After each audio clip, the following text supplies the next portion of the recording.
Assalamualaikum warahmatullahi wabarakatuh. Perkenalkan, nama saya Zaidan Ilhami dengan NIM 33342000101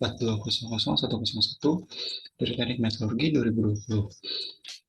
Dengan mata kuliah adalah kecakapan komunikasi. Next. Adapun topik pembahasan yang saya ingin bawakan adalah ada dua pertanyaan. Yang pertama adalah, menurut Anda di era digital seperti saat ini, keterampilan komunikasi apa yang paling penting untuk dikuasai dalam meningkatkan profesionalitas dan karir? Dan juga jelaskan secara komprehensif. Dan yang kedua adalah, bagaimana strategi Anda menghadapi situasi yang tidak diinginkan saat berbicara dalam forum daring ataupun online. Hal ini dapat dalam hal ini Anda sedang melakukan pitching dengan investor, seperti yang pertama adalah gugup dan merugi, yang kedua adalah saat bicara tiba-tiba device bermasalah, yang ketiga adalah tentang jaringan atau sinyal, yang keempat adalah saat Anda tengah bicara, lawan bicara tidak menghidupkan kamera atau webcam, dan yang terakhir atau yang kelima adalah durasi bicara yang tiba-tiba diperpanjang ataupun dipercepat oleh panitia. Yang pertama adalah pertanyaan pertama. Bagaimana untuk menjawab pertanyaan pertama ini? Menurut saya adalah keterampilan komunikasi ini dibagi menjadi tiga. Yang pertama ada lisan, ada tulisan, dan juga non-verbal. Dan apabila kita menguasai tiga-tiganya, itu adalah kita dapat menjadi pribadi yang profesionalitas dan juga berkualitas. Dan dari keterampilan lisan ini dibagi menjadi tiga. Yang poin pertama atau yang paling tinggi itu adalah percaya diri dan juga berani. Ini adalah poin yang paling penting, karena percaya diri dan berani itu membawa kita menuju kesuksesan dan juga menuju karir akan meningkat. Yang kedua adalah kecerdasan emosional.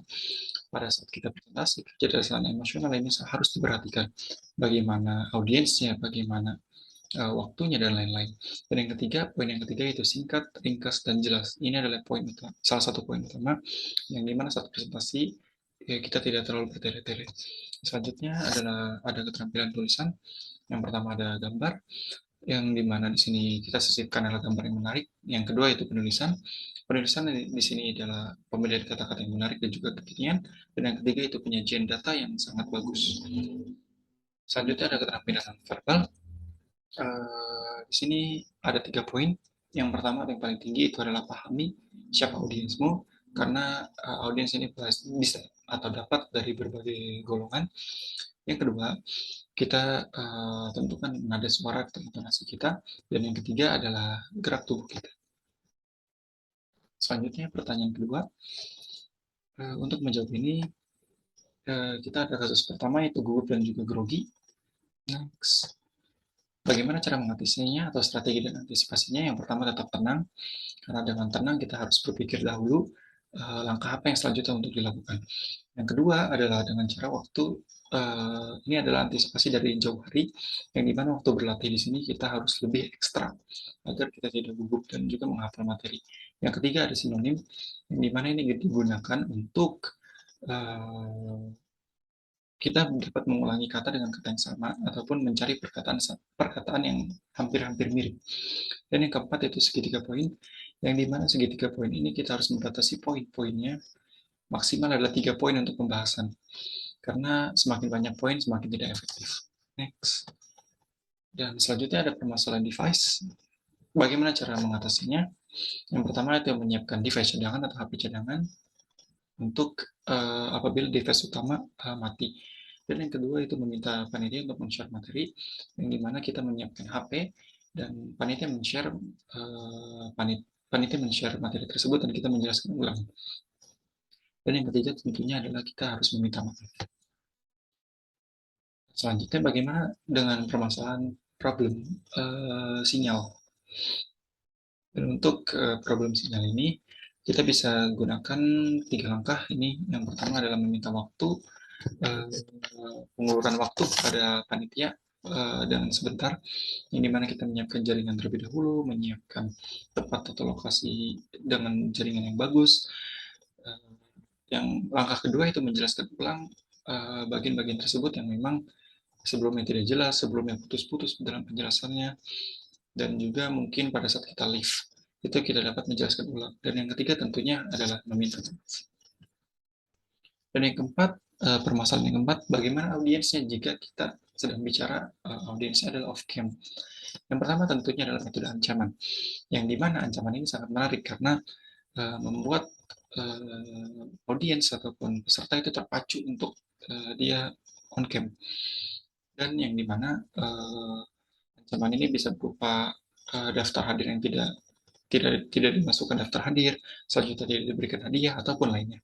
Yang kedua adalah ada ice breaking, yang dimana ice breaking di sini adalah jeda sebentar untuk istirahat, yang dimana kita tidak tahu juga bagaimana posisi audiens, apakah sedang capek ataukah sudah lelah duduk, maka diperlukannya adalah ice breaking.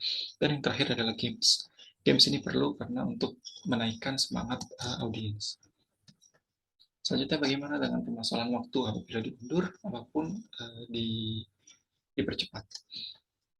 Yang pertama kita menggunakan prinsip jaga sembung naik kelas, tidak nyambung tapi berkelas. Nah, yang dimana di sini adalah kita memberikan informasi yang memang tidak berhubungan secara langsung terhadap materi yang kita sampaikan, namun masih ada keterkaitan sedikit. Yang kedua adalah memberikan fakta baru, yang dimana kita memberikan fakta yang memang audiens ini belum diketahui atau jarang diketahui oleh audiens. Dan yang ketiga adalah games, agar ini bisa digunakan untuk apabila waktu kita diperlambat. Dan yang selanjutnya adalah memberikan poin-poin secara cepat apabila waktu kita dipercepat. Dan berikut adalah referensi yang saya gunakan, menggunakan 3 referensi dari web dan juga 1 referensi dari buku utama. Dan ini referensi buku yang saya pakai yaitu 64 tips dan trik presentasi public speaking, Mastery in Action, buatan atau karya dari Ongki Hojanto. Dan saya ada beberapa satu kata dua kata untuk menutup. Ini merupakan dari film Who Am I dari karakter Max, yang dimana dia mengatakan bahwa kau hanya perlu berani, maka dunia akan mengagumimu. Mungkin itu saja yang bisa saya sampaikan, kurang lebihnya mohon maaf. Wassalamualaikum warahmatullahi wabarakatuh.